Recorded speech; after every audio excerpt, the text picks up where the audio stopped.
여러분 반갑습니다. 도서관에 가서 좋은 책을 중개하는 여러분의 중개선입니다. 구독과 좋아요는 사랑입니다. 오늘은 수원 스타필드에 있는 별마당 도서관에 가서 20세기 인간의 자기 이해에 근본적인 영향을 미친 가공할 천재과학자이자 사상가 프로이트가 쓴 꿈의 해석을 중개해 드리겠습니다. 지그문트 프로이트가 쓰고 김인순이 옮겼습니다. 꿈이 모두에게 친숙한 현상이기 때문이 아니라 꿈이라는 현상 자체가 프로이트 이론에서 중심적인 역할을 하는 무의식의 존재를 증명하는 가장 핵심적인 역할을 하고 정신분석 치료에 꿈의 해석이 이용될 수 있기 때문에 이 책이 현대 정신병리학사에 중요한 획을 그을 수 있는 것입니다. 대중에게 정신분석학과 무의식의 존재를 확실하게 각인시킨 절대적으로 위대한 책, 꿈의 해석. 자, 그럼 산책을 시작하겠습니다. 꿈의 문제를 학문적으로 인식해온 역사를 서술하기는 쉬운 일이 아니다. 부분적으로 아주 가치 있는 인식일지라도 어느 한 방향을 따른 발전은 찾아볼 수 없기 때문이다. 확실한 성과들을 토대로 기초가 단단히 형성되어 있어 뒤이은 사람이 앞선 사람의 연구를 이어받는 것이 아니라 누군가 새로운 책을 쓸 때마다 같은 문제를 처음부터 또다시 시작한다. 연대순에 따라 연구가들이 꿈 문제에 대해 어떤 견해를 표명했는지 일일이 발췌해보고 하려 했다면 꿈 인식의 현 상황을 총체적으로 개괄하는 일을 포기할 수밖에 없었을 것이다. 그 때문에 나는 연구가들 대신 주제 중심으로 논하기로 결정했으며 차후 여러 가지 꿈 문제를 논할 때마다 문헌에 수록되어 있는 재료를 수시로 인용할 생각이다. 그러나 내가 광범위하게 산재해 있으며 다른 문제들과 뒤엉켜 있는 문헌을 전부 소화할 수는 없었기 때문에 이 책에서 기본적인 사실이나 중요한 관점을 빠뜨리지만 않았다면 만족해 주기를 독자들에게 바람하지 않는다. 기관 신체 자극이 꿈 형상에 영향을 미친다는 것은 오늘날에는 거의 일반적으로 인정된 사실이다. 그러나 양측 관계의 법칙에 대한 문제에서는 답변이 각양각색이며 그 중에는 모호한 것도 적지 않다. 신체 자극 이론을 토대로 꿈을 만들어내는 기관 자극에서 꿈 내용의 유래를 찾아야 하는 꿈 해석의 특별한 과제가 제기된다. 셰르너가 발견한 해석 규칙을 시인하지 않으면 기관 자극원은 오로지 꿈 내용을 통해서만 드러난다는 곤란한 사실에 종종 직면하게 된다.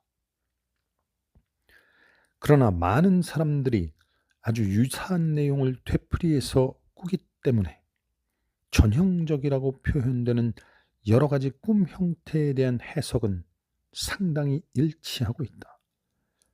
익히 알려진 예로는 높은 곳에서 떨어지는 꿈, 이가 빠지는 꿈, 하늘을 나는 꿈, 또는 벌거벗거나 옷을 제대로 못 입어 당황하는 꿈 등이 있다. 마지막 꿈은 이불을 차내어 몸이 노출되었다는 것을 자면서 감지하는 경우에 일어난다. 이가 빠지는 꿈은 치아 자극에서 원인을 찾을 수 있지만 그렇다고 치아가 병적으로 자극된 상태를 의미하는 것은 아니다. 정신의 산물로서 꿈에 대한 평가는 여러 문헌에서 천차만별이다. 우리가 이미 읽어본 지나친 과소평가에서부터 아직 밝혀지지 않는 가치의 이해감, 나아가 깨어있는 동안의 삶의 능력보다 꿈을 한층 높이 보는 과대평가도 있다.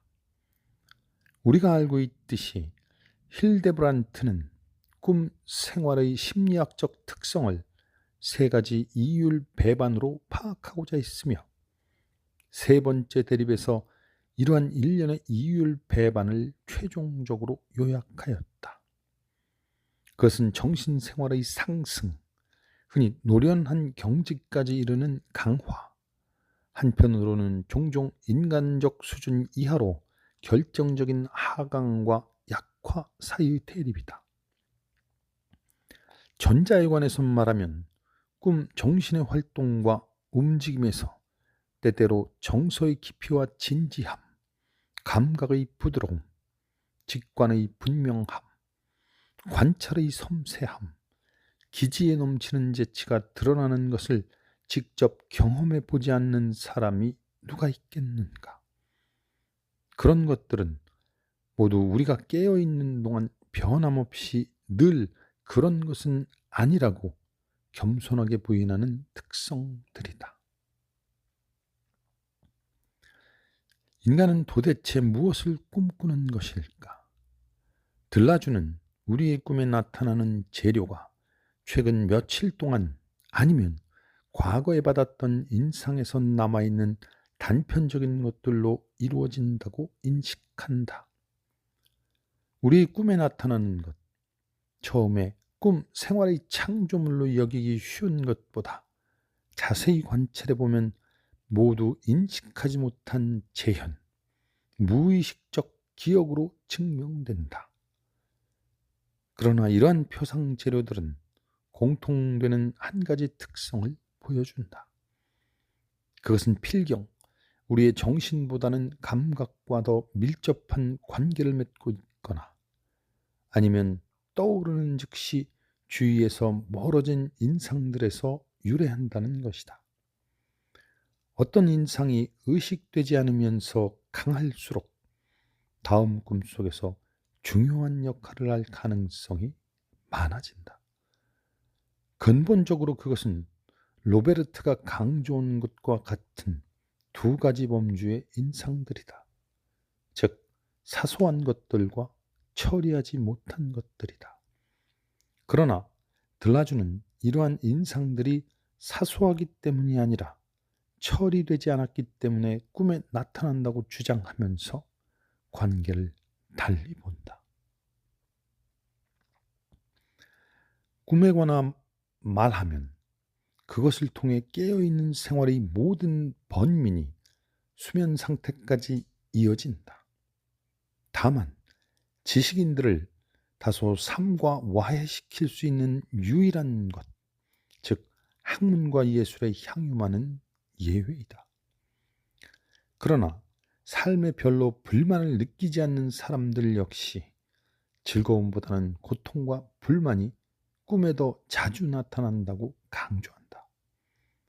수면과 꿈의 저자인 숄츠와 꿈 환상의 저자인 폴 켈트 등이 이 같은 주장을 한다. 뿐만 아니라 세라 위드와 플로렌스 헬럼 같은 여성들은 자신들의 꿈을 분석하여 꿈속에서 불만이 압도적이라는 통계를 보여주었다. 그들의 통계에 따르면 꿈의 57.2%가 불쾌한 것이고 긍정적으로 편안한 꿈은 28.6%에 지나지 않는다.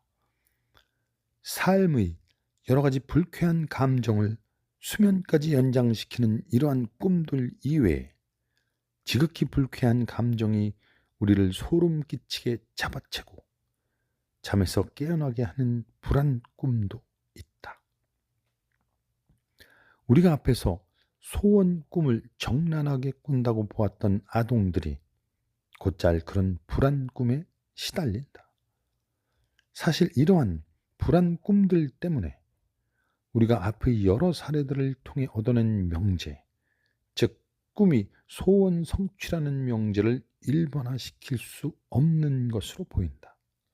실제로 불안 꿈은 그것들이 이 명제를 터무니없는 것으로 낙인 찍는 듯 보인다. 불쾌한 내용의 꿈에서 특수한 부류인 불안 꿈이 남아있다. 잘 모르는 사람들로서는 불안 꿈이 소원 꿈이라는 견해가 가장 받아들이기 어려울 것이다.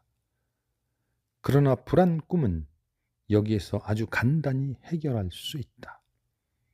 그것에서 꿈 문제의 새로운 측면이 나타나는 것이 아니라 전반적으로 신경증적 불안에 대한 이해가 문제된다.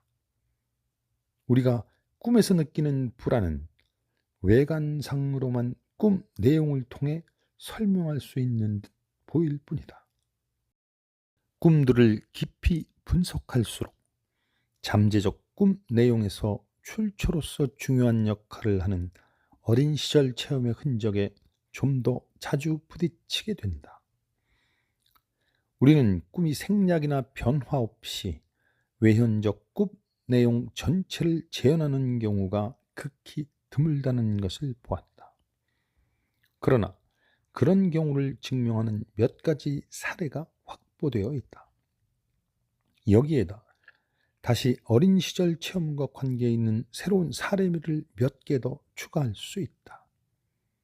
내 환자 중 어떤 사람은 성적 사건을 거의 왜곡하지 않고 그대로 묘사하는 꿈을 꾸었으며, 그래서 과거의 기억 그대로라는 것을 즉시 인식할 수 있었다. 평소에 그 기억을 완전히 잊은 것은 아니었지만 아주 흐릿한 상태였다.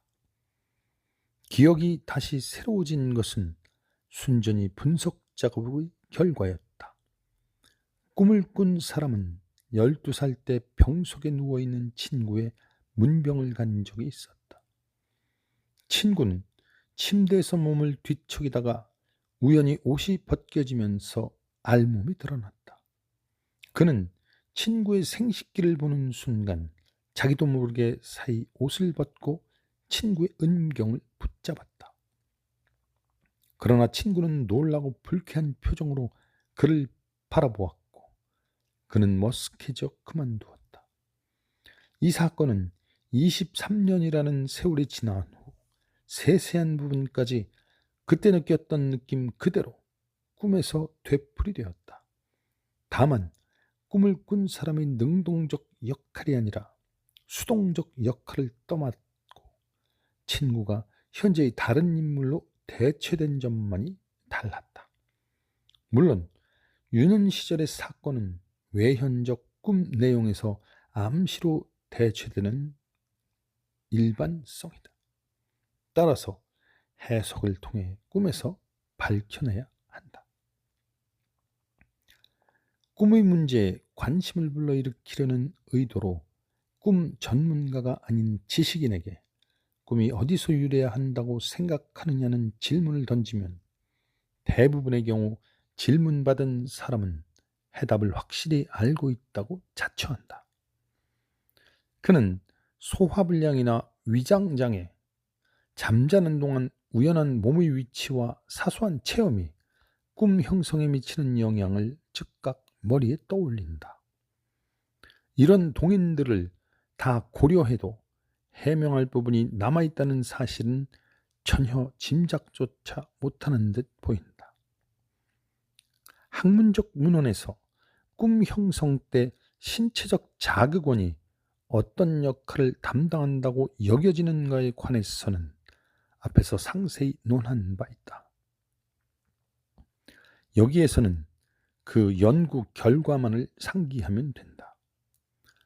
우리는 세 종류의 신체적 자극원, 즉 외부 대상에서 비롯되는 객관적 감각 자극, 주관적으로만 증명할 수 있는 감각기관의 내적 흥분 상태, 그리고 신체 내부에서 유래하는 신체 자극을 구분할 수 있다고 들었다. 그리고 연구가들은 이러한 신체적 자극원 이외에 가능한 심리적 꿈 출처는 뒷전으로 밀어내거나 아니면 완전히 배제하는 경향이 있다고 말했다. 우리는 신체적 자극원을 지지하는 주장들을 검토하면서 객관적인 감각기관 흥분의 중요성에 일부는 자는 동안 받는 우연한 자극, 일부는 자는 동안에도 정신생활과 분리시킬 수 없는 자극 등 수많은 관찰을 통해 확보되었고 실험을 통해 입증되었으며 주관적 감각 자극의 역할은 잠이 들 때 본 감각 형상이 꿈에서 되풀이된다는 사실을 통해 확증된 것처럼 보인다는 것을 알았다. 그리고 우리의 꿈 형상과 꿈 표상들이 광범위하게 내부 신체 자극에서 비롯된다고 보는 경우는 완전하게 증명할 수 없지만 소화와 소변기관, 성기관의 흥분 상태가 꿈 내용에 미치는 익히 알고 있는 영향에 의존할 수 있었다. 꿈이 신체 자극을 상징화한다는 셰르노의 이론은 결정적인 반론에 부딪힌다. 신체 자극은 항시 존재하는 것이며 일반적인 가정에 따르면 정신은 깨어 있을 때보다 잠자는 동안 신체 자극에 더 민감하다. 그렇다면 정신은 왜 밤새 계속해서 꿈꾸지 않으며 더욱이 매일 밤 모든 기관의 꿈을 꾸지 않는지 이해할 수 없다. 꿈 활동을 일깨우기 위해서는 눈, 귀, 치아, 장기 등의 특별한 자극이 있어야 한다는 조건을 통해 이 반론에서 벗어나려 한다면 이러한 자극의 고조를 객관적인 것으로 증명해야 하는 어려움에 부딪힌다. 그것은 간혹 어쩌다가 겨우 증명할 수 있을 뿐이다. 날아가는 꿈이 호흡할 때 폐엽의 상하운동을 상징하는 것이라면 슈트린펠이 이미 지적했듯이 이 꿈을 훨씬 더 자주 꾸거나 아니면 이 꿈을 꾸는 동안 호흡 활동이 더 왕성하다는 것을 증명할 수 있어야 한다. 가장 개연성이 높은 세 번째 경우도 가능하다. 즉, 변함없이 일정하게 존재하는 내장 감각에 주의를 기울이도록 때때로 특별한 동기가 작용한다는 것이다. 그러나 이 경우에는 셰르노 이론의 범주를 벗어난다. 나는 이러한 일련의 전형적인 꿈들의 경우 완전히 해명할 수 없다는 것을 결코 부인하지 않는다. 여기에서 내게 있는 재료는 별로 도움이 되지 않는다. 이런 전형적 꿈들의 촉각과 운동 감각은 어떤 심리적 동기가 필요로 하는 즉시 일깨워지며 그런 욕구와 맞아떨어지지 않으면 무시될 수 있다는 일반적 관점을 고수할 수밖에 없다. 유아기 체험과의 관계 역시 정신신경증 환자들의 분석에서 얻은 내용에 비추어 확실한 듯 보인다. 그러나 살아가는 동안 그런 감각에 대한 기억이 또 다른 어떤 의미를 갖게 되는지 나는 알지 못한다. 그러나 기회가 닿으면 적절한 사례들을 세심하게 분석하여 이 틈을 메우고 싶다. 하늘을 날고 떨어지고 이를 빼는 등등의 꿈은 흔히 볼 수 있는 것인데도 내가 재료 부족을 한탄하는 것이 의아스럽다고 생각하는 사람에게는 나 자신은 꿈 해석이라는 주제에 주목하기 시작한 이후 그런 꿈을 꾼 적이 없었다고 밝히고 싶다. 그 밖에 내가 이용할 수 있는 신경증 환자들의 꿈을 다 해석하기는 불가능하고 또 숨어있는 의도를 끝까지 해석할 수 없는 경우도 종종 있다. 신경증 발병의 한 원인이면서 치료에도 일익을 담당하는 모종의 심리적 힘은 끝까지 수수께끼의 해석을 가로막는다. 꿈의 해석은 어둠에 쌓여있는 비밀스러운 무의식의 세계의 문을 평범한 모든 사람들에게 열어주었다는 데에도 적지 않은 의의가 있다. 꿈이 우리의 내면, 평소 의식되지 않은 심층의 무의식에서 출발하는 정신생활의 표출이라면 평범한 사람에게는 꿈이야말로 자신을 깊이 이해할 수 있는 가장 손쉽고도 정확한 길이다. 자신의 내면 생활을 알고 싶은 사람에게 꿈의 해석은 자신의 억제된 소원 충동으로 인도하는 안내자요, 무의식의 문을 두드리는 열쇠이다. 사람들은 프로이트의 업적을 아인슈타인에게 비교하곤 합니다. 그러나 아인슈타인은 프로이트에 비하면 자신은 놀라운 물고기를 낳기 위해 매달린 작은 벌레에 지나지 않는다고 고백합니다. 세계적인 비평가 자크 락강은 데카르트, 칸트, 마르크스, 헤겔 등 몇몇 저자들은 넘어설 수 없다. 그들은 진정한 연구 방향과 지향점을 제시하고 있기 때문이다. 프로이트 역시 결코 넘어설 수 없다라고 단언합니다. 루이 알투이세르가 설파한 것처럼 코페르니쿠스 이후 인간이 비로소 지구가 우주의 중심이 아니라는 것을 알게 되었듯이 프로이트 이후에야 비로소 인간의 주체에는 중심이 없는 것을 알게 되었습니다. 인간에게 무의식의 세계가 존재함을 처음으로 자각하게 해준 위대한 사상가 프로이트의 꿈의 해석 속으로 걸었던 꿈 같은 산책을 여기서 마치겠습니다. 여러분, 감사합니다.